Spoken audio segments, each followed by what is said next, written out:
Bonsoir à tous et bienvenue dans Chaque Voix compte sur LCP. Nous sommes ensemble pour une heure de décryptage de l'actualité et de débat en direct de l'Assemblée nationale avec pour m'accompagner ce soir Lou Fritel, journaliste à Paris Match. Bonsoir Lou. Bonsoir. Et bonsoir Olivier Ravanello. Bonsoir. Vous allez bien tous les deux? Très bien.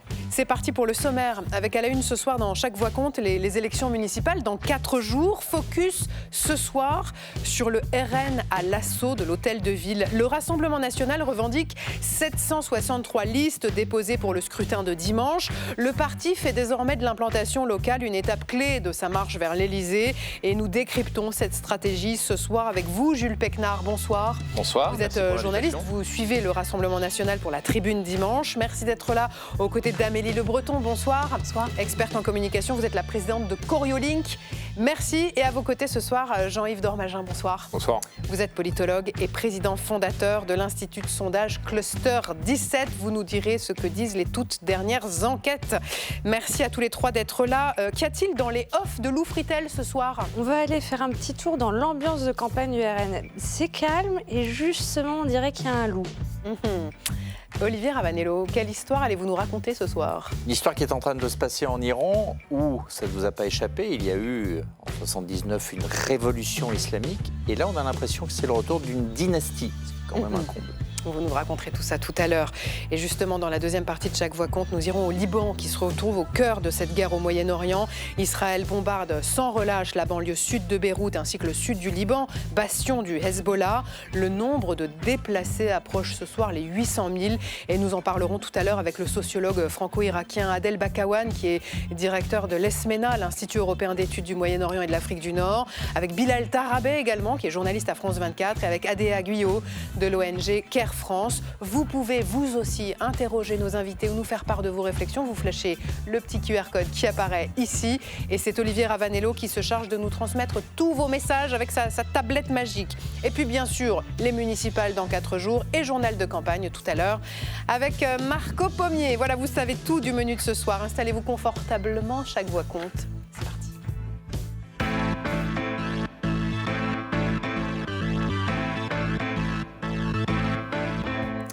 D'abord, si vous le voulez bien, ouvrons la boîte à archives. Avec un petit saut dans le temps, il y a tout juste 25 ans, en mars 2001, voici ce que disait Jean-Marie Le Pen à l'issue du second tour des élections municipales. Le FN avait alors aligné 200 listes et perdait la seule ville qu'il dirigeait, Toulon, sans en gagner une nouvelle. Écoutez. Il faut bien reconnaître que ces élections sont des élections locales.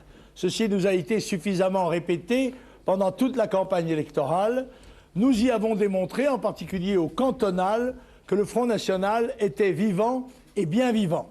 Il donne rendez-vous, lui, aux électeurs, aux véritables consultations politiques qui vont avoir lieu l'année prochaine, les présidentielles et les législatives. Un quart de siècle plus tard, nous voilà dans la même configuration avec une présidentielle dans un an. Que vous inspire cette archive où Jean-Marie Le Pen dit en gros que les municipales, on s'en fiche un peu, ce qui compte, les vraies élections, c'est l'année prochaine? L'archive, elle inspire alors, plusieurs choses. D'abord, c'est ce qui est amusant, c'est vrai qu'on sait qu'un an plus tard, un an après ces élections municipales de 2001, Jean-Marie Le Pen accédait au second tour face à Jacques Chirac et a éliminé Lionel Jospin, ce qui a abasourdi tout le monde. Ça inspire effectivement à la prudence, dans la mesure où la dynamique nationale du RN est extrêmement forte. 2001 nous paraît quand même très loin quand on voit les sondages, oui.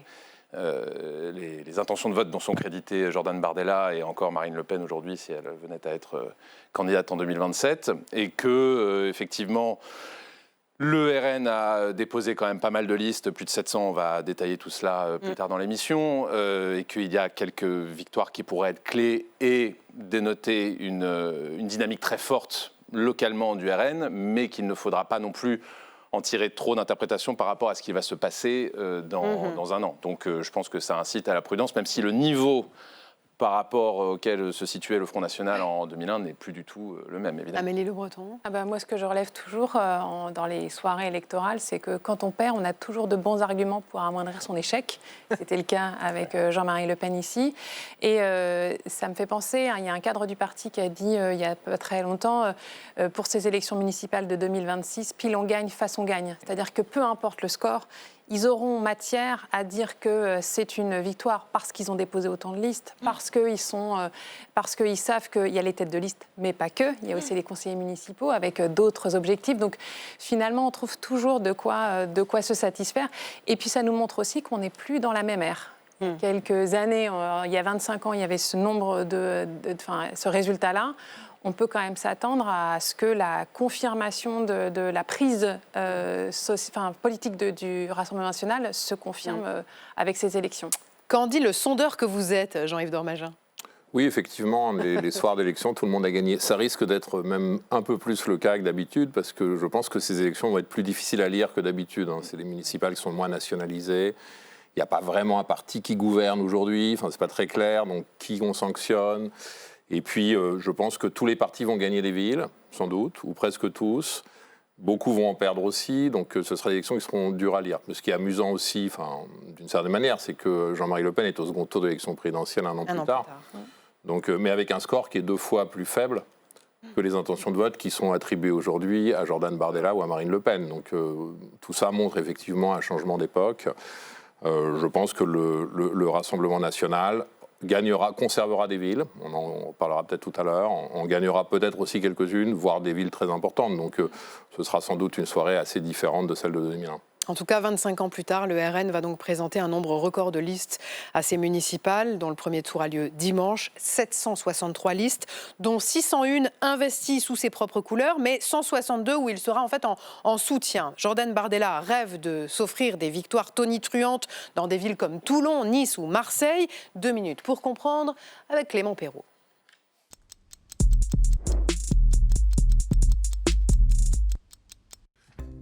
Sur cette carte, les 139 circonscriptions détenues par le RN et ses alliés de l'UDR. Une belle implantation territoriale, particulièrement dans le nord, le sud et la France rurale. En comparaison, la carte des mairies détenues par le parti fait pâle figure. Seules 9 communes de plus de 10 000 habitants ont un maire RN ou apparenté. Une seule de ces villes dépasse les 100 000 habitants, il s'agit de Perpignan, avec Louis Alliot.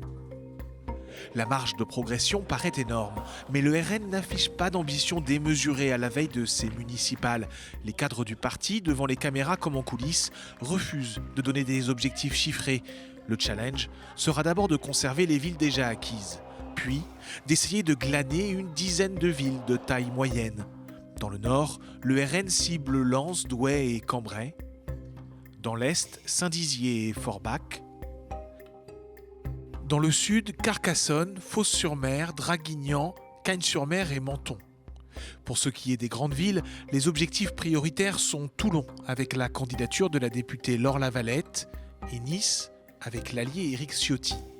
Le rêve ultime du RN, c'est de conquérir Marseille avec le député Franck Alizio, peu probable, mais pas totalement impossible en cas de quadrangulaire au second tour.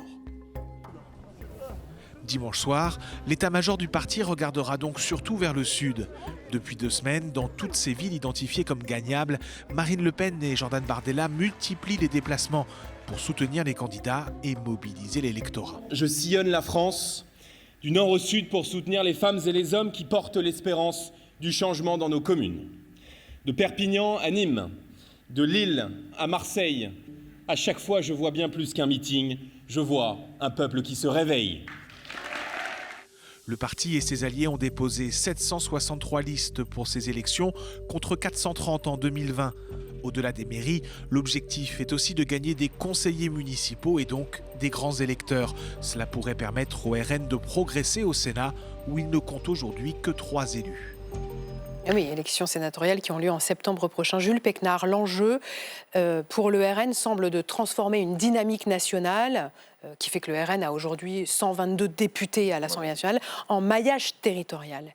Est-ce en bonne voie ? Ils sont...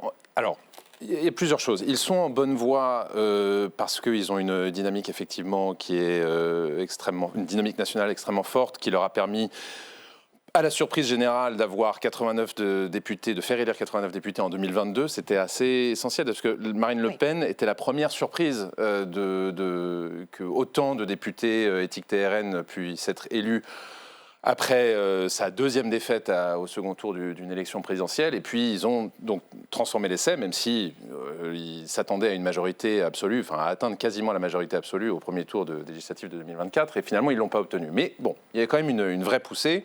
Donc là, l'objectif, c'est à la fois d'essayer de conquérir des villes moyennes, comme l'a très bien dit votre sujet, mais surtout de faire élire des conseillers municipaux et que, en gros, la poussée de premier tour ne soit pas totalement perdue au second, parce qu'un candidat étiqueté RN dans une ville au-delà d'un certain nombre d'habitants, l'étiquette joue quand même davantage, donc il y a plus de chances de faire le plein de voix au premier tour et puis finalement de perdre le second. Donc il peut y avoir des déceptions, mais il peut y avoir des conseillers municipaux qui sont élus dans pas mal de villes, beaucoup plus de villes que celles dans lesquelles le RN est implanté aujourd'hui, puisque c'est un parti qui est finalement en manque d'implantation locale, qui a un problème assez analogue à celui de Renaissance et de la France Insoumise.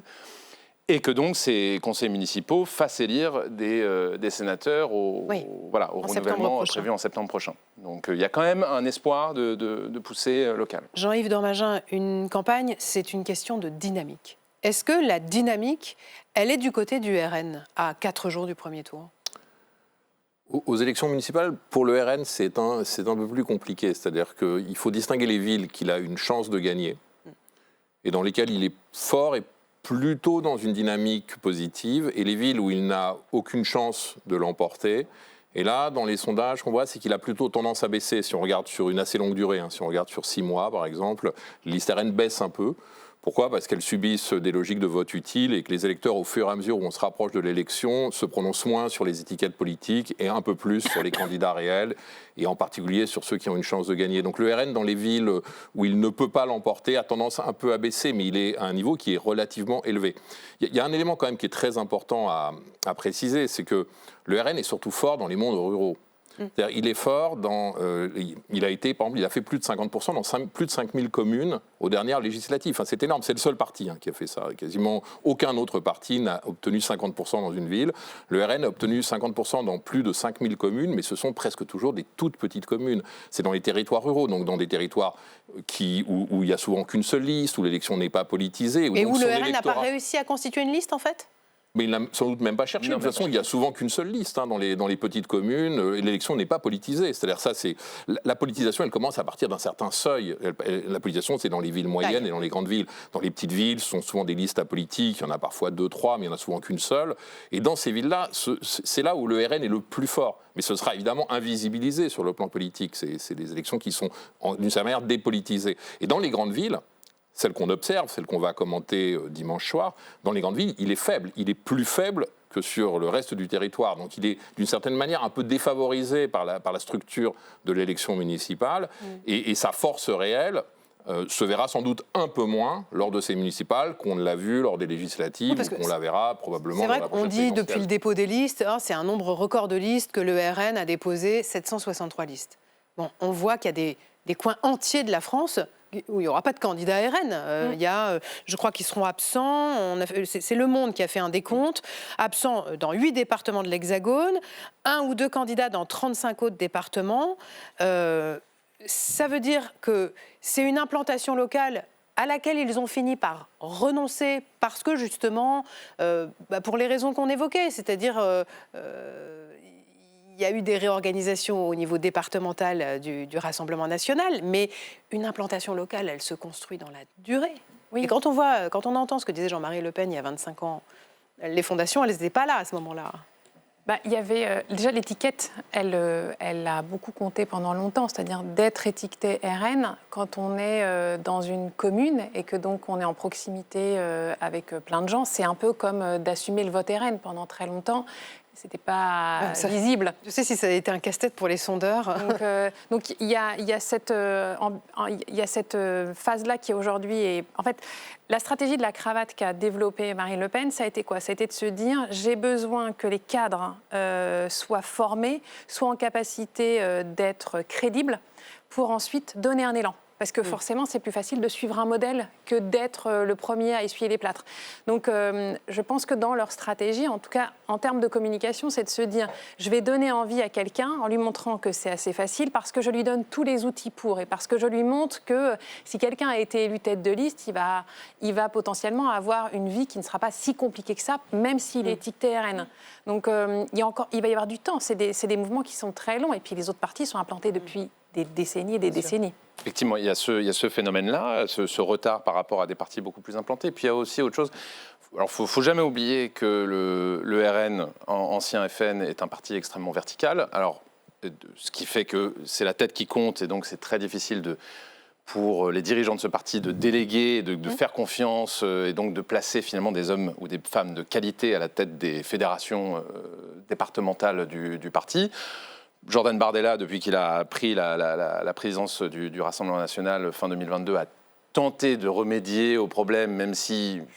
Il y a encore beaucoup de failles. Il y a encore beaucoup de failles dans beaucoup de départements où il y a une carence patente en termes de ressources humaines, tout simplement. Puis, je termine là-dessus, il y a beaucoup de députés qui ont été élus en 22 et en 24. Certains d'entre eux, donc très logiquement, s'occupent de recruter ce qu'on appelle des délégués départementaux, ceux qui s'occupent localement des fédérations.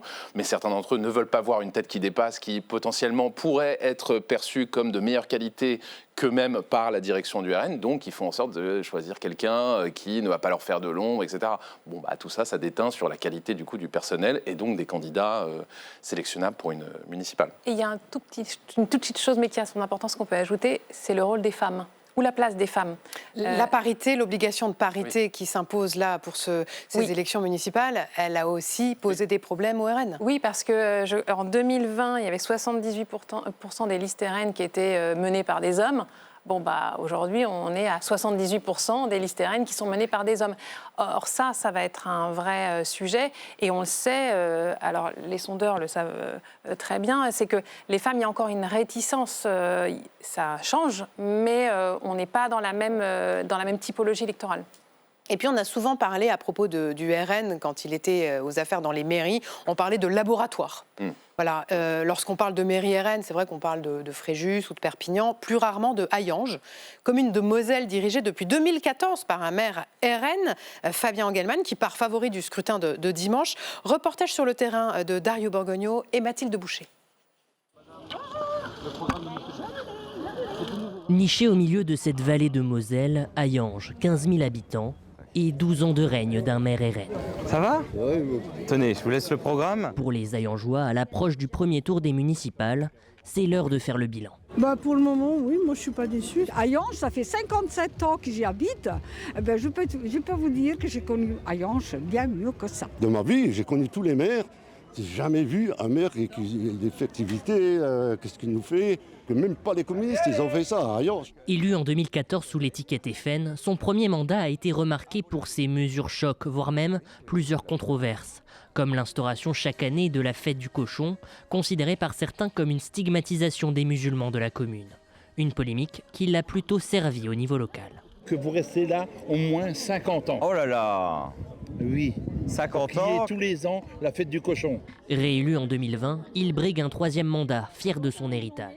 Je ne suis pas là pour renier mon parti politique ou gommer sur mes tracts le Rassemblement national. Je ne suis pas comme mes opposants qui se planquent derrière un sans étiquette. Je présente une liste d'ouverture avec des adhérents du RN sur ma liste, d'autres qui ne le sont pas. Pour beaucoup aujourd'hui, son étiquette politique n'est plus un sujet. Ça ne me dérange pas qu'il soit RN. Principal, c'est la commune. Si je vote, c'est la personne. C'est pas le parti. Donc au départ, moi j'ai voté la personne, j'ai vu ce qu'elle a fait et tout ça. Donc on a revoté une deuxième fois et bientôt une troisième fois. Ça, je m'en cache pas. Malgré ce départ en grand favori, d'autres convoitent la mairie. Pas d'argent pour la guerre, l'argent pour les écoles, pour les hôpitaux, pas pour la guerre. Avec l'idée de tourner la page RN de la ville. Ça a installé quand même une division parmi la population, dans tous les cas. Ça n'a pas fait vraiment grand-chose au niveau de la ville, parce qu'il n'y a rien qui a bougé dans la ville depuis 12 ans. Le RN fait comme tous les autres, il applique l'austérité dans les communes. Avis partagé aussi par cette opposante de gauche. Voilà, la liste Hayange au cœur, une liste pour faire bouger Hayange, pour faire avancer la ville. Elle espère gagner en s'appuyant sur la réputation clivante du maire RN. Il a fait son petit bal hier, la choucroute. Oui. Comme par hasard. Et comme par hasard, il inaugure aujourd'hui, il a été hier ou je ne sais pas quand, la maison médicale. Il y a eu trop de polémiques. Voilà, à un moment donné, ce climat doit cesser. Quand on est maire, on doit être proche de la population, mais de toute sa population, de toutes ses associations. Il ne doit pas y avoir de différence de fait. On a déjà perdu 12 ans à Hayange. Et je pense que maintenant, il faut qu'on avance. Mais la victoire risque d'être difficile face à l'implantation et la popularité du maire sortant. La dernière fois, l'édile a été réélu dès le premier tour avec 63% des voix. Un score obtenu aussi par une abstention record lors des dernières élections. Votre commentaire, Jules Péquenard, sur ce reportage à Hayange? Qu'une majorité de la population dans beaucoup de villes, et ça vaut pour les villes dirigées par le RN comme par les villes dirigées par la droite, quand une majorité d'électeurs est satisfait de... C'est la primo sortant. Primo sortant, et puis il y a certaines promesses. En gros, la plupart des maires, des candidats RN et ceux qui ont été élus dans le passé qui briguent leur réélection, promettent quoi? Ils promettent une baisse des impôts, plus de sécurité, baisse des subventions aux associations pro-migrants, etc. C'est ça les marqueurs du RN dans cette campagne municipale? C'est souvent cela, oui. C'est de la droite dure, mais en essayant de faire un peu moins de bruit, moins de scandale. Dans le reportage à Hayange, on voit cette fête du cochon où se retrouve la population locale, mais aussi les membres du RN et les militants. On pourrait aussi comparer avec la fête de la Sainte-Barbe ou la grande braderie de Hénin-Beaumont, qui sert de rentrée politique à Marine Le Pen en général. Est-ce que ces fêtes, cette façon en fait de gérer une mairie et d'organiser la vie locale, de créer un folklore, en fait. De créer un folklore qui rappelle aussi quand même l'idéologie?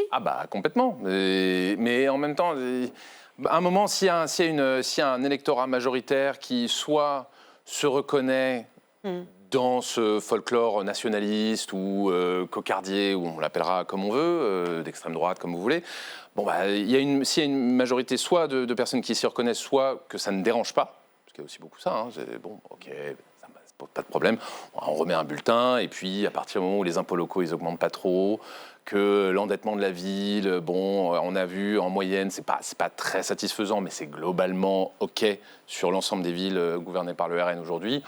Les maires ils sont réélus, c'est pas très compliqué. Je voudrais juste faire une petite parenthèse sur cette fête du cochon. Alors, pas celle-ci en particulier, mais de ce que ça dit aussi de la nécessité de retrouver des moments de partage ou de cohésion. Alors, on pourrait se dire, non, ça, c'est pas un moment de partage parce qu'on exclut ou on veut exclure une partie de la population, mais... effectivement, si vous avez, je ne vais pas prendre la fête du cochon, mais je vais prendre la foire aux artichauts, ou si vous avez d'autres fêtes, en fait, c'est le moment où en fait, il y a un peu de gaieté qui se retrouve. On n'est pas juste dans quelque chose de fonctionnel, mais on rassemble les gens pour quelque chose qui célèbre la ville, qui célèbre le fait d'être ensemble. Et je me dis que... ça a été malin de la part de ce maire-là et que peut-être les autres maires des autres obédiences politiques devraient envisager ça parce que finalement, c'est aussi demandé par les citoyens. Il y a une sorte de contradiction où on est de plus en plus individualiste, mais les lieux de partage peuvent permettre de rassembler et donc derrière de se dire qui est à l'initiative? Le maire, donc il est le porteur de cette réunion. Vous me faites penser à cette enquête qui montrait que là où les PMU ferment, le vote RN monte. On y avait consacré une émission il y a quelques semaines. Jean-Yves Dormagin, quelles sont, là, à 4 jours du premier tour, les villes objectivement prenables par le RN? Quelle commune il faudra particulièrement regarder pour pouvoir en tirer les bons enseignements? C'est celle que vous avez présentée dans le document qu'on a vu en début d'émission. Alors, dans les très grandes villes, parce que c'est celle qu'on regarde le plus, et je répète, c'est un espace de jeu qui est défavorable au Rassemblement national. Donc, dans ces grandes villes, parce que globalement, ces grandes villes ont une sociologie plutôt de gauche, voire très à gauche. C'est les territoires dans lesquels la gauche progresse, même si elle diminue au niveau national, elle progresse dans ces territoires-là d'élection en élection. Donc c'est globalement des villes qui lui sont défavorables, sauf certaines villes. Toulon, on le sait, qui peut, vous l'avez cité, qui peut être effectivement gagné par le RN. Nice, où Éric Ciotti n'est pas tout à fait RN, c'était quand même le président des LR il y a encore quelques mois, mais enfin c'est l'UDR. Jules Pécnard qui... c'est un allié. C'est le fauné du RN. Oui, mais ça joue. Oui, parce que c'est pas tout à fait la même chose pour un électeur de droite. C'est pas tout à fait la même chose pour un électeur de droite qui s'est droitisé, qui est de plus en plus conservateur, de voter pour l'ancien président des LR, qui est une figure politique locale, ou de voter pour un candidat qui serait labellisé uniquement et purement RN. Donc, mais Éric Ciotti peut gagner à Nice. C'est une élection qui est extrêmement ouverte. Nous, on a publié un sondage avec Politico sur Nice, où Éric Ciotti a 41% des voix au premier tour, sauf qu'il n'a pas énormément de réserves. Et selon la configuration du second tour, selon que c'est un duel, une triangulaire, pourquoi pas même une quadrangulaire, c'est possible en théorie, ce n'est pas le même scénario. En duel, en tous les cas, ce serait une élection serrée. Ça resterait une élection assez serrée, mais Éric Ciotti peut devenir le prochain maire de Nice. Marseille, c'est plus compliqué dans les grandes villes, c'est-à-dire que, alors vous l'avez d'ailleurs évoqué, je crois, en quadrangulaire, c'est une élection ouverte. En triangulaire aussi, si Sébastien Delegui, le candidat LFI, se maintenait, donc atteignait le seuil des 10% et se maintenait au second tour face à Benoît Payan et à Franck Alisio, et que Martine Vassal se trouverait éliminée, c'est plus probable que ce soit l'inverse, Martine Vassal au second tour et... on n'en sait rien, mais les deux... On a des indications peut-être dans vos dernières enquêtes. Martine Vassal est dans une dynamique baissière. Voilà. Le problème, c'est jusqu'où, mais pour l'instant, en tous les cas, dans les études qui ont été publiées, elle était assez largement au-dessus des 10%, donc normalement qualifiée potentiellement pour le second tour. La France insoumise pourrait aussi être au second tour, donc il pourrait y avoir une quadrangulaire. S'il y a une triangulaire avec la France insoumise, le maire Benoît Payan et face à eux uniquement le Rassemblement national, là, le Rassemblement national devient clairement le favori de l'élection. Et c'est quand même un scénario assez peu probable. Il est possible, mais peu probable. Et en duel, le maire sortant reste quand même favori aujourd'hui. Mais c'est une élection serrée, c'est une élection difficile dans laquelle... Pourquoi ? Parce que l'électorat de droite traditionnel aujourd'hui, mais comme dans le reste du pays, tend de plus en plus à voter pour le Rassemblement national. Et c'est la droitisation et le vote RN d'une partie de l'électorat LR de Marseille qui explique la poussée du Rassemblement national. En plus, incarné par un ancien... lui aussi membre de la droite traditionnelle. Donc là aussi, et dans les Bouches-du-Rhône, il y a beaucoup de candidats RN qui viennent de la droite traditionnelle. Donc il y a beaucoup de passerelles. Et pour les électeurs, ces votes sont sans doute aussi facilités par cela. Très, très rapidement, juste sur Toulon, il y a quand même un gros enjeu sur cette ville, parce que donc Laure Lavalette, qui est la candidate RN députée du coin du Var, qui est... on va dire très implanté, qui est un des visages connus du Rassemblement national. Il y a quand même un gros enjeu parce que dans la plupart des sondages qui ont été, dans tous les sondages, les derniers sondages qui ont été faits sur Toulon, en cas de duel avec la maire sortante José Massy, Laure Lavalette est donnée perdante, 47-53 je crois, si ma mémoire est bonne. Or, il y a un gros enjeu dans la mesure où elle a été donnée gagnante très tôt. Si la configuration lui est favorable, s'il y a une triangulaire, voilà, l'affaire peut être close. En revanche, si il y a une fusion qui se passe bien entre la sortante José Massy et le sénateur LR Michel Bonus, et que Laure Lavalette se trouve seule face à José Massy, c'est une autre histoire et ce serait compliqué à encaisser. Ce qui est plutôt annoncé d'ailleurs, il y a déjà eu une annonce que Massy et Bonus feraient cause commune. Voilà. On va parler de l'Union des droites dans un instant, mais avant cela, on va essayer de prendre la température de cette campagne, parce que semble-t-il, il y a un peu d'inquiétude au Rassemblement national en ce moment. C'est les Oeufs de Loup, c'est tout de suite. Inquiétude, je ne sais pas, mais en tout cas, pour le RN, c'est une fin de campagne calme, disons. Calme, effectivement. Un peu calme, trop calme. Un peu comme le dirait de cette façon le philosophe Jamel Debbouze, qu'on va écouter. Trop calme. J'aime pas trop beaucoup ça. Je préfère quand c'est un peu trop plus moins calme. Au RN, il y a un truc qui chiffonne. C'est quoi qui chiffonne ? Et ben en fait, c'est que cette campagne, elle a jamais pris. Ah bon ? Et c'est pas moi qui le dis, pour le coup, c'est à peu près toutes les personnes avec qui j'ai parlé. Alors effectivement, c'est plutôt une campagne bien menée, bien ordonnée, mais il y a une forme d'apathie générale. Et c'est pas seulement RN d'ailleurs, c'est aussi dans d'autres partis. Ça donne une sensation étrange sur le terrain, une campagne bizarre. C'est des mots qui reviennent. Et vous ajoutez à cela une actualité internationale qui là est pour le coup moins calme et qui semble occulter, bouffer, pour reprendre les mots d'une de mes sources, la séquence. Eh ben, vous obtenez ce genre de citation. C'est dégueulasse. Ça me fait penser à 2022. Il s'énerve comme ça. Parce qu'en 2022, rappelez-vous, Emmanuel Macron, il avait été largement élu face au RN, plutôt facile, mais aussi à la faveur de l'effet drapeau sur fond de guerre en Ukraine. Ouais. Que craint aujourd'hui le RN ? Il y a des échos contradictoires. En l'occurrence, il y a vraiment un élément qu'il faut avoir en tête, c'est qu'au Rassemblement national, le traumatisme de 2021, des régionales de 2021, est toujours très présent.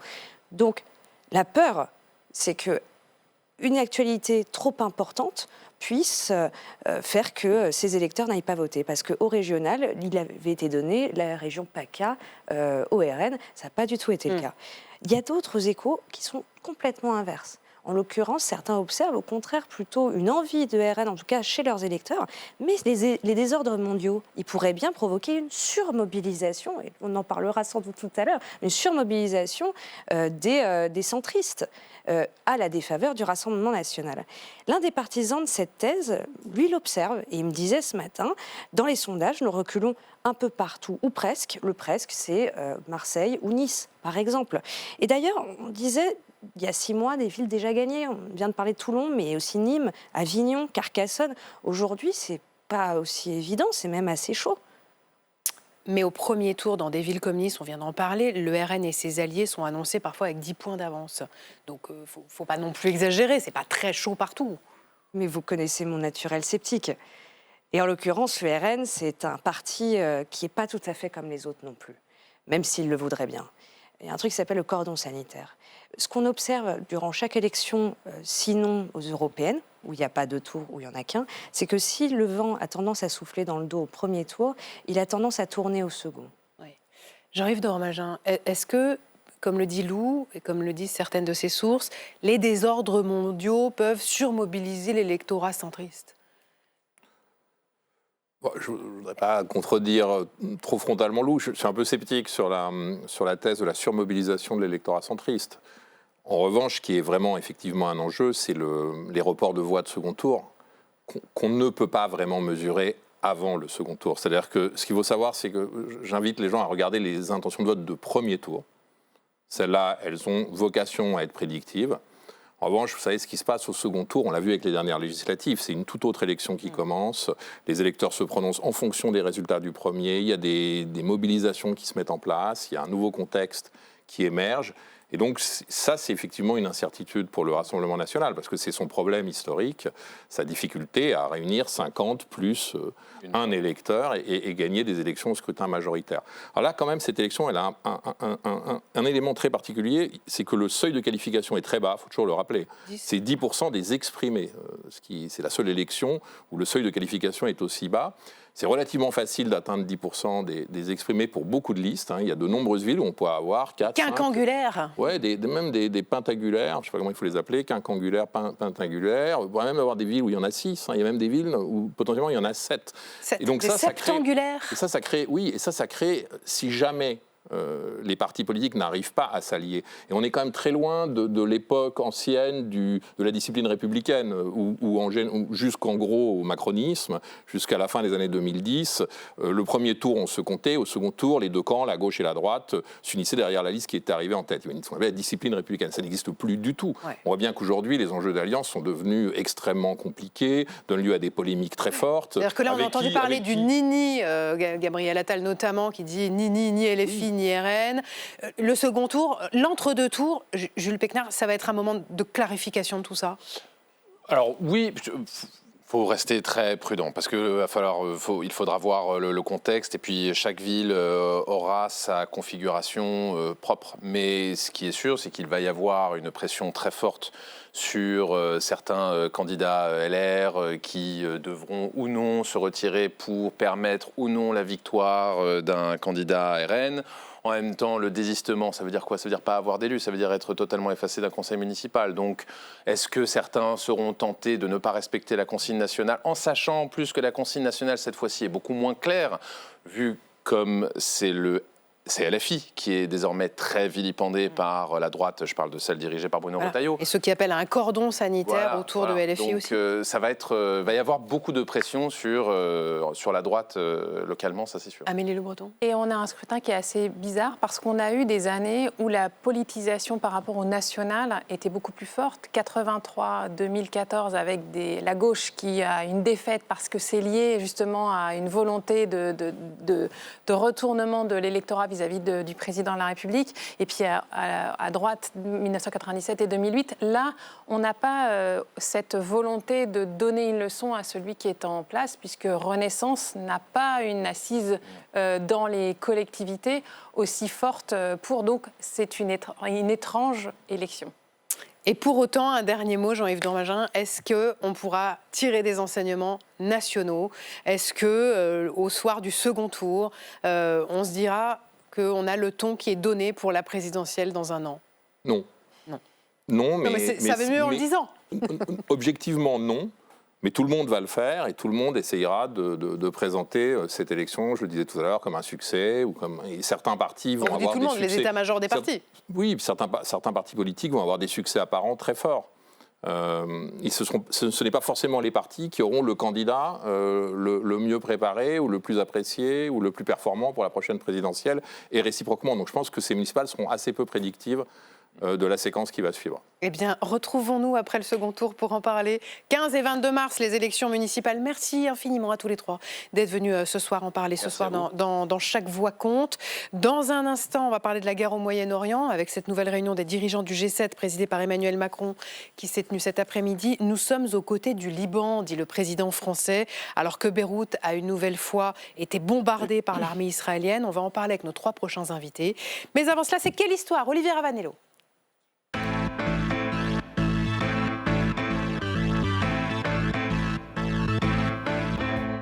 Olivier, ce soir, en quelque sorte, suivez le guide Ramenei, le nouveau guide suprême iranien. Oui, il s'appelle Moftada et c'est le nouveau guide. Enfin, il paraît que c'est le nouveau guide. Je dis il paraît parce qu'en fait, on ne l'a pas vu quand même depuis très longtemps. Suite au bombardement qui a coûté la vie à son père, à sa mère et à son épouse, la première version a été qu'il était mort. Les Iraniens ont répondu pas du tout, il n'était même pas à Téhéran. Et puis là, on a une version ce matin différente, celle du fils du président iranien, qui dit en fait, il était bien à Téhéran dans le bombardement, il a été blessé aux jambes, mais il a pu être soigné. Et là, il est dans un endroit sûr, parfaitement secret, mais il ne peut pas trop communiquer. Tant et si bien que beaucoup à Téhéran se demandent s'il est encore vivant. Ah oui. Et imaginez, ce serait quand même la ruse absolue de nommer un mort. C'est fantastique parce que les ennemis, évidemment, vont se focaliser sur l'idée d'aller le traquer sans y parvenir. Et pendant ce temps-là, la résistance de la révolution iranienne continue. Une chose est vraie, le mythe, la fabrication du mythe est lancée. Un peu partout, les imprimeries tournent à fond. On utilise même Lego. Regardez cette vidéo. Réalisé avec sans doute de l'intelligence artificielle ou avec les petits personnages Lego, eh bien on raconte version iranienne ce qui s'est passé depuis vidéo de la télévision d'État. Quelques jours, diffusée sur la télévision d'État où on voit l'Assemblée des experts désigner ce nouveau Moftada Ramenei. Les imprimeries tournent aussi à fond pour fabriquer des portraits. Chaque portrait est accompagné de slogans. Alors on les trouve dans les rues du bazar. Vous voyez cette imprimerie et puis ces photos-là, mais elles sont reprises dans toutes les manifestations et on est en train de créer comme ça une mythologie. Parmi ce qu'on peut lire, bien sûr, cette photo qui est tenue par une sympathisante du régime, la grâce de Dieu se révèle, Ramenei rajeuni. Et puis il y a cette autre photo beaucoup plus politique, celle-là où on voit tout à fait à gauche l'ayatollah Khomeini, le fondateur de la révolution islamique. Devant lui, successeur Ramenei, le père, qui est aujourd'hui mort, qui donne le drapeau de la révolution à son fils pour prendre la suite. Ça commence à être un peu problématique et ça devient carrément problématique de mon point de vue sur cette photo qu'on trouve dans les rues du Liban, où vous voyez le père et le fils derrière avec cette phrase « la lumière est transmise à la lumière » et ça, de plus en plus, ça commence à ressembler à quelque chose qui n'a rien à voir avec la République d'Iran. Pourquoi vous dites que ça pose problème? Parce que ça, c'est une image d'une dynastie. C'est une image d'une succession héréditaire. Alors que la République iranienne, souvenez-vous, en 1979, se bâtit contre une dynastie, contre la dynastie des Pahlavis, contre ces privilèges donnés de père en fils, contre cette confiscation du pouvoir. Khomeini, quand il est à Neuf-le-Château, en France, lit beaucoup d'ouvrages sur la Révolution française. Il essaye de s'en inspirer. Comment est-ce qu'on renverse une monarchie? Comment on fait pour éviter qu'il y ait une contre-révolution?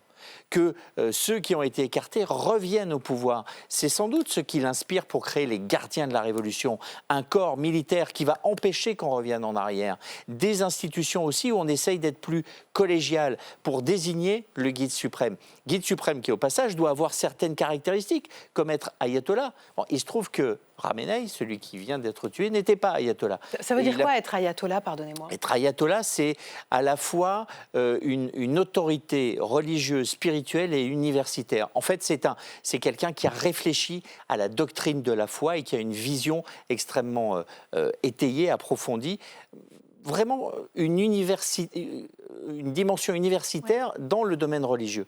Et donc, c'est ayatollah Ramenei qui n'était pas ayatollah, qui n'avait pas fait des études suffisamment poussées. Bon, il a pondu une thèse en une soirée, ce qui lui a permis de devenir. Donc ça y est, il est devenu ayatollah. En fait, on s'arrange beaucoup dans la famille Ramenei avec les institutions. Et là, on est en train de s'arranger beaucoup aussi dans cette succession avec, encore une fois, une dynastie Ramenei qui s'impose, ce qui n'a rien à voir avec l'esprit de la révolution islamique. Eh bien, merci Olivier. On va continuer de parler de la guerre au Moyen-Orient tout de suite avec le Liban.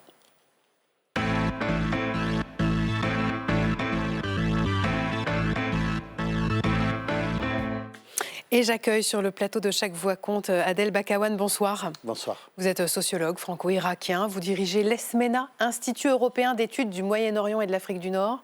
Merci d'être là aux côtés d'Adéa Guyot. Bonsoir, de l'ONG CARE France. Merci d'être là avec Bilal Tarabay également. Bonsoir Bilal. Bonsoir. Vous êtes journaliste à France 24 et je précise que vous êtes également franco-libanais. Merci à tous les trois d'être là pour parler du Liban. Nous sommes aux côtés du Liban, a dit tout à l'heure Emmanuel Macron, tandis qu'à l'ONU, une trentaine d'États exprimaient leur profonde inquiétude face à l'escalade des hostilités à Beyrouth. Officiellement, l'objectif est de frapper les positions du Hezbollah, mais les destructions s'accumulent et la population civile paye un très lourd tribut. Les toutes dernières informations du jour avec Katia Gilder.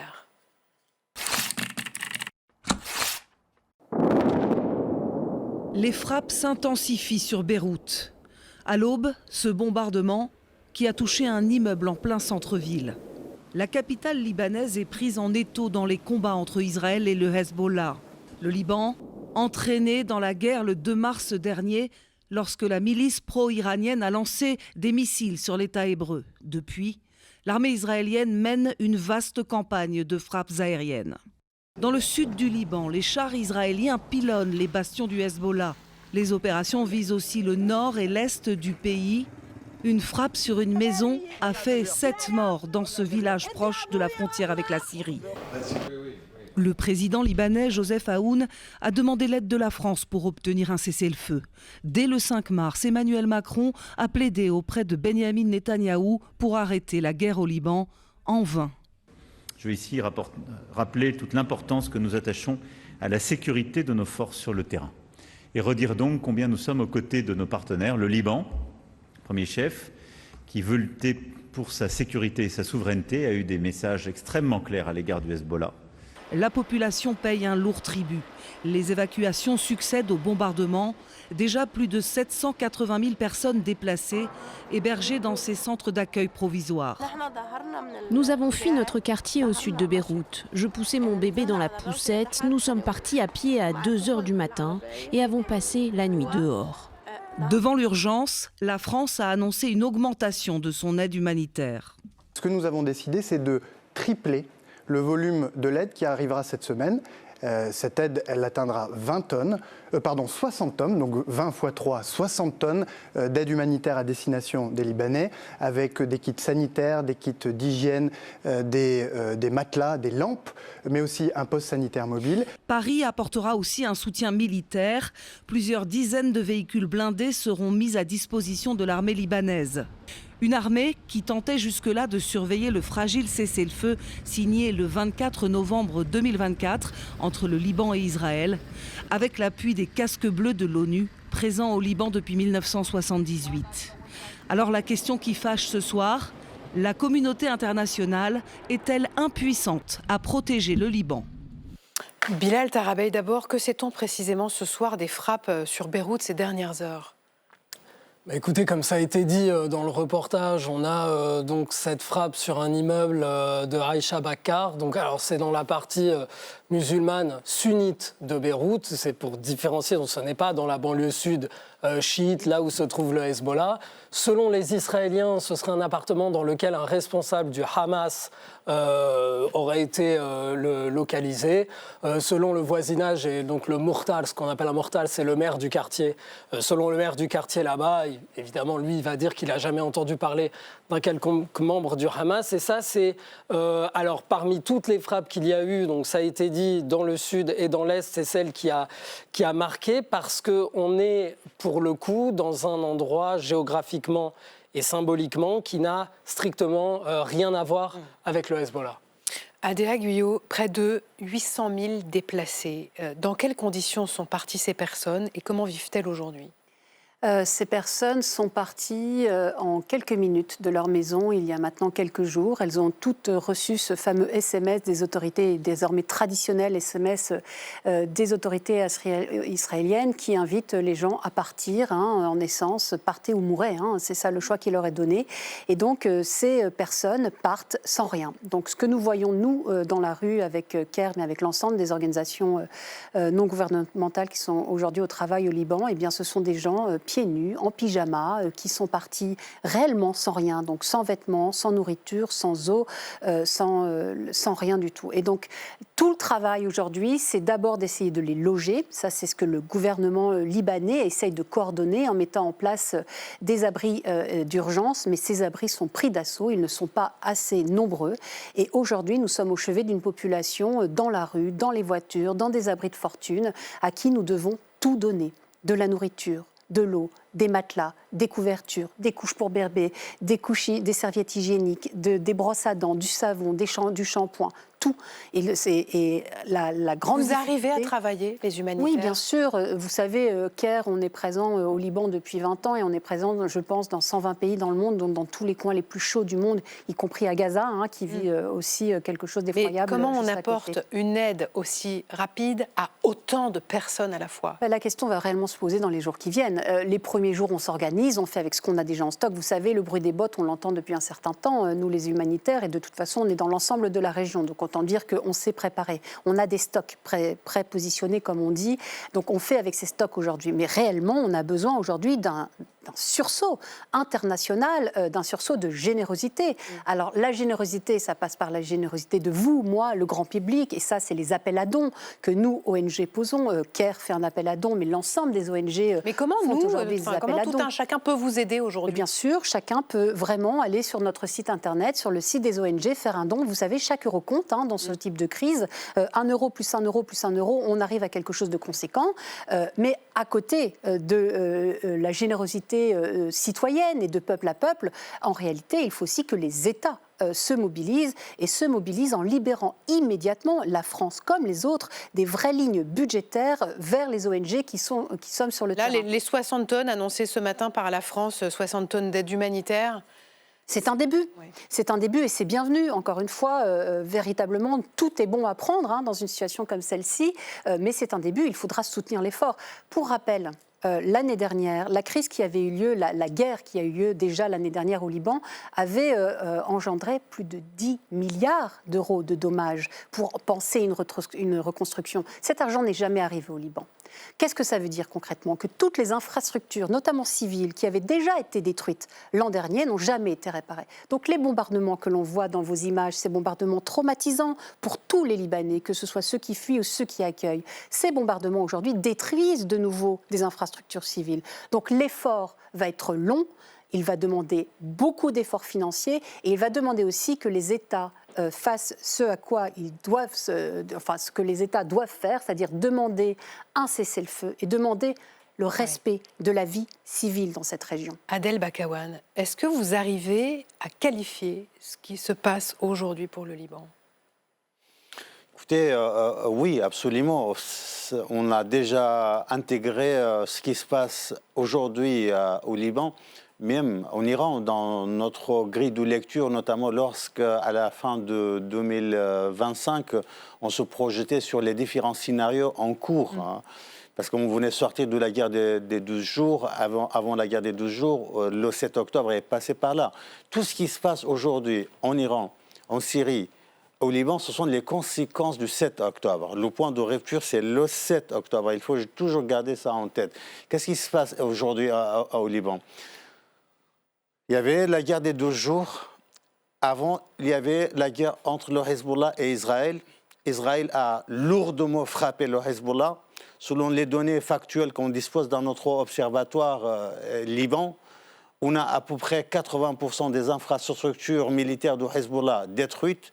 On a 95% des cadres dirigeants du premier niveau Hezbollah décapités. Ce qu'il reste, c'est vraiment la troisième, la quatrième génération du Hezbollah qui est en guerre. Et les moyens militaires déployés, ce sont les 20% qui restent. Pendant un an, le gouvernement libanais, l'État libanais a déployé tous les moyens pour convaincre le Hezbollah à se normaliser, à se libaniser et à se désolidariser avec les Pasdaran, avec les gardiens de la République islamique d'Iran. Le Hezbollah a joué avec le temps. Le Hezbollah n'a jamais accepté cela. C'est pourquoi aujourd'hui, et même pendant cette guerre-là, la totalité des Libanais, des autres partis libanais, maronites, sunnites, druzes, etc., ils ont déployé des moyens énormes pour convaincre le Hezbollah à ne pas entrer dans cette guerre-là, à ne pas entraîner le Liban dans cette guerre-là, parce que le Liban est déjà un État en situation de faillite. J'étais à Beyrouth, vous avez un ministre avec 2 ou 3 collaborateurs. Dans le ministère, il n'y a rien. Aujourd'hui, on a 1 million de déplacés en cours. Cet État ne peut pas prendre cette population en charge. Donc, ils savaient déjà que l'État était structurellement à terre. Alors, malgré ça, ils ont obéi à l'ordre d'un autre État qui n'est pas arabe et qui vient de l'extérieur. Je voyais la une cette semaine de L'Orient le jour. Je ne sais pas si on peut la voir. Le Hezbollah suicide le Liban. Oui, oui, absolument. Et donc, pour moi, on va vers 2 scénarios. Le Hezbollah n'a plus de le choix. Là, c'est la fin d'un cycle. Le premier scénario, c'est que le Hezbollah accepte sa normalisation, sa libanisation, son intégration, comme n'importe quel parti politique au champ du champ politique libanais. Il a déjà 2 ministres, il a des députés à l'Assemblée nationale. Et donc, dans ce cas-là, il n'y aura plus un parti contre l'État et contre la société et qui entraîne le pays dans des guerres de suicide. Ou bien le deuxième scénario, ce qui est pire, et je pense que ce scénario est beaucoup plus probable que le premier, c'est que le Hezbollah se transforme en une organisation terroriste de type Daesh et Al-Qaïda. Désormais, on n'aura plus un Hezbollah qui a le territoire, la population, des institutions, mais un terrorisme de type Al-Qaïda qui se diffuse un peu partout à l'échelle planétaire. Ça pose la question de ce que doit faire le gouvernement libanais. Ça fait depuis les années 80 que l'Iran soutient militairement la branche armée du Hezbollah et alimente cette guerre, et alimente aussi cette situation. Jamais l'Iran n'a été aussi déstabilisé militairement. Est-ce que ça n'est pas là l'occasion inédite pour le gouvernement libanais de militairement désarmer, annihiler la branche militaire du Hezbollah? C'est une question très très importante pour 3 raisons. La première raison, l'autoroute est coupée entre Téhéran et Beyrouth. Auparavant, on passait par Téhéran pour arriver à Bagdad. passer par Damas pour arriver à Beyrouth. Désormais, la Syrie est sunnifiée, si vous voulez, dans les mains d'un gouvernement pro-occidental, pro-américain. Donc, ils ne peuvent pas passer leurs armes pour arriver à Hezbollah. 1. 2. La République islamique d'Iran, qui a une économie déjà à terre, ne peut plus financer le Hezbollah. 3. Vous avez un gouvernement libanais, pour la première fois, qui a interdit officiellement les activités militaires de Hezbollah. C'est sans précédent. Et donc je pense que le moment est venu, c'est le moment idéal, c'est maintenant ou jamais pour que ce gouvernement-là, avec l'aide de la communauté internationale... Donc il ne demande pas un cessez-le-feu, mais qu'il fasse la guerre, ce gouvernement. Alors donc, c'est ça votre raisonnement? Alors moi, mon raisonnement, c'est quoi? C'est que cette occupation israélienne ne tient pas. Israël ne peut pas aller jusqu'à Beyrouth. Israël n'est pas permis, n'a pas la permission, n'a pas l'autorisation, n'a pas le droit d'aller occuper Beyrouth. Maintenant, avec la pression, je dis bien la pression sérieuse, parce que franchement, on parle de la communauté internationale, je ne souhaite pas nommer un État. On avait un envoyé spécial américain, un envoyé spécial imirien, un envoyé spécial saoudien, un envoyé spécial français. Les 4 étaient en même temps à Beyrouth. Ils n'ont jamais mis suffisamment en place des moyens pour que le gouvernement libanais puisse désarmer le Hezbollah. Adel Bakawan, vous vouliez intervenir? Oui, non. C'est-à-dire que sur cette idée que pourquoi le gouvernement ne désarme pas le Hezbollah, pourquoi l'armée n'y va pas, il faut quand même recontextualiser un tout petit peu ça. D'abord, je rappelle qu'on était dans un processus de cessez-le-feu, après déjà une guerre, et dans ce processus de cessez-le-feu, duquel par ailleurs la France était un pays observateur, il y avait le désarmement du Hezbollah, et que le désarmement du Hezbollah, eh bien, il avait commencé. Parce que là, figurez-vous que dans l'histoire, il faut remonter peut-être jusqu'à Rafik Hariri, et encore le contexte n'était pas le même puisqu'il y avait l'occupation de la Syrie, pour trouver un gouvernement autant anti-Hezbollah que le gouvernement qui est en place au Liban depuis un certain temps. Donc le désarmement, il avait lieu, simplement on aimerait tous vivre dans un monde parfait, mais ça n'est pas le cas, le Liban est compliqué, et que moi, vous savez, j'ai des sources dans l'armée libanaise. Qu'est-ce qu'elles m'ont dit ? Elles m'ont dit, nous, on arrive, on sait où sont les armes. Alors, quand on dit les armes du Hezbollah, on parle des armes lourdes. Parce qu'au Liban, tout ce qui est armes légères, entre guillemets, type Kalachnikov et plus petit, c'est un petit peu répandu. Juste pour vous donner cet exemple, pour que vous compreniez vraiment concrètement ce qui se passe. Ces gens-là, dans l'armée, nous disent, nous, on arrive dans un centre où on sait qu'il y a, par exemple, des lance-roquettes et des mines du Hezbollah. Et là, d'un seul coup, il y a les femmes et les enfants d'un village qui font barrage. Qu'est-ce qu'on fait? Mais voilà, la question que j'allais vous poser, c'est est-ce que l'armée libanaise, elle est bien au clair aussi face au désarmement du Hezbollah? Mais je vous pose la question parce que le commandant en chef des armées, lui-même a dit il y a quelques jours qu'il refuserait d'employer la manière forte pour désarmer le Hezbollah. La question induite, c'est aussi, est-ce qu'il y a un risque de guerre civile aujourd'hui? Évidemment. Je crois que le Premier ministre Sébastien Lecornu a prononcé l'expression cet après-midi lors de la réunion avec les dirigeants des partis en France. Dans la tête de tous les Libanais et de tous les Libanaises, qui soient même d'ailleurs partisans du Hezbollah également, il y a le risque de la guerre civile. C'est-à-dire que là, si vous voulez, depuis la fin de ce qu'on appelle la fin de la guerre civile au Liban, on est dans un état de paix armée.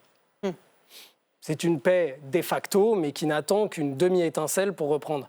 Et c'est pour ça qu'il faut négocier. Alors oui, c'est long. Ça veut dire qu'il faut négocier avec chaque famille qui a des gens qui font partie du Hezbollah, avec chaque village qui abrite un entrepôt d'armes. Et c'est très long. Ça a commencé avec la frontière sud. Le chef de l'armée, donc le même Rodolphe Haïkal dont vous parlez, a déclaré tout à l'heure qu'il s'engageait à assurer la sécurité militaire via l'armée libanaise de tout le sud du Liban, donc cette fameuse zone dont on parle au sud du fleuve Litani. Pour nous, peut-être que vu de France ou vu d'Occident, ou allons-y, même vu d'Israël, ça n'apparaît pas grand-chose.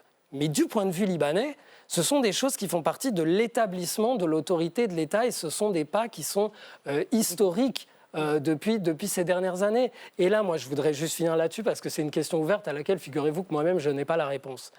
Quel est le but de déclarer? Washington déclare aujourd'hui qu'elle souhaite la démission de Rodolphe Haïkal, par exemple, du chef de l'armée, parce qu'elle trouve qu'il n'en fait pas assez. Alors, moi, je veux bien, mais quel est le but, en fait? Le but, c'est une très très bonne question. Le but, c'est que est-ce qu'on souhaite un État ou pas au Liban? Est-ce qu'on souhaite avoir une société ou pas? Dans les années 80, 75 jusqu'à 89, 90, on pouvait parler d'une guerre civile parce que tout le monde était engagé. toutes les communautés sunnites, maronites, chiites, etc. Mais aujourd'hui, la totalité des partis politiques ont accepté, grâce aux accords de Taïf, de s'intégrer dans le champ politique. Ils ont rendu tous leurs armes. Sauf le Hezbollah. Le Hezbollah est face à une question existentielle. Vous voulez le Liban ou les Pasdaran? Vous voulez la République libanaise ou la République islamique d'Iran? D'accord, on sait tous qu'en 1982, ce sont les Pasdaran qui ont créé 12 organisations miliciennes. Une en Irak qui s'appelle Badr, l'autre au Liban qui s'appelle le Hezbollah. Mais le monde a changé. La République islamique elle-même a changé. J'ai discuté récemment avec beaucoup de diplomates iraniens qui me disaient « mais c'est fini pour nous l'axe de la résistance. Nous sommes désormais dans le nationalisme iranien. On se concentre sur les Iraniens. » Vous vous souvenez des slogans des manifestants? Ni Gaza, ni Liban, Jan Fidai Iran. Je me sacrifie pour l'Iran. Et ça, c'est un discours, même au sein du régime, on l'attend. Donc maintenant, le Hezbollah doit répondre à cette question. Le Liban ou l'Iran? Un tout dernier mot, Adéa Guyot. Juste, je reprends des éléments de ce que je viens d'entendre. Nous, ce qu'on observe en tant qu'humanitaire aujourd'hui, c'est d'abord une solidarité au sein de ce peuple. Ce que l'on voit, nous, c'est que toute communauté confondue, les Libanais vivent la même chose. Il y a ceux qui fuient, ceux qui accueillent, mais il y a bien ceux qui accueillent et ceux qui sont dans la rue aujourd'hui en train de donner à manger à ceux qui ont fui. Donc, toutes ces considérations sont évidemment graves et sérieuses et doivent être évoquées. Mais rappelons quand même, il y a une solidarité au sein de ce peuple réel. Aujourd'hui, ce que l'on observe, nous, c'est que tous les Libanais ont peur. Tous les Libanais ne dorment pas, tous les Libanais entendent les bombes, tous les Libanais vivent la vie dictée par ces drones qui survolent leur ciel et cherchent d'abord à s'aider les uns les autres. Merci en tout cas à tous les trois d'être venus en parler ce soir sur le plateau de Chaque Voix Compte. Tout de suite, c'est journal de campagne parce que nous sommes à 4 jours du premier tour des municipales et c'est Marco Pommier qui arrive.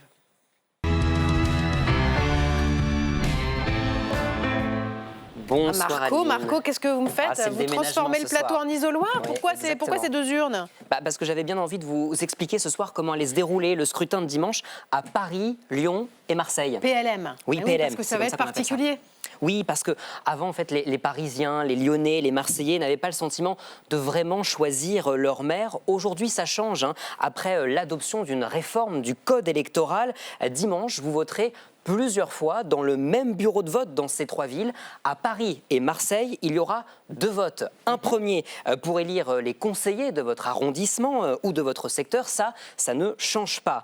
Vous irez en fait dans l'isoloir, vous glisserez le bulletin que vous souhaitez dans cette enveloppe bleue et puis ensuite vous le mettrez dans l'urne. Ça, c'est le premier vote. À voter. Ce qui change, en revanche, c'est qu'ensuite, vous irez voter une 2e fois dans un autre isoloir pour choisir directement les conseillers municipaux de toute la ville. Ceux qui vont élire le maire, in fine, comme dans les autres communes en France, finalement. Cette fois, l'enveloppe que vous mettrez dans l'urne, elle sera beige. Mais il faudra changer d'isoloir. Il faut aller prendre d'autres bulletins. Oui, il y aura un vrai petit parcours alors, dans le là, bureau de vote. Vous me parlez de Paris et Marseille, mais il y a Lyon aussi, c'est pas la même chose? Non, il y aura 3 votes à Lyon. Un pour la ville, un pour votre arrondissement et le 3e pour la métropole de Lyon qui gère là-bas les transports, les grands projets. 3 isoloirs, 3 votes distincts, 3 urnes, mais j'ai pas emmené la 3e parce qu'il n'y aurait plus de place sur le bureau.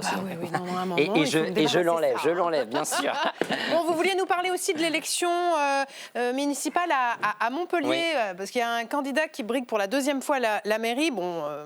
On le connaît un peu. Oui, si je vous dis, c'est en faisant n'importe quoi qu'on devient n'importe qui. Vous me répondez. C'est Rémi Gaillard. Oui, bien joué. C'est la devise de cet humoriste, légende du web dans les années 2000, connu pour ses canulars. Souvenez-vous.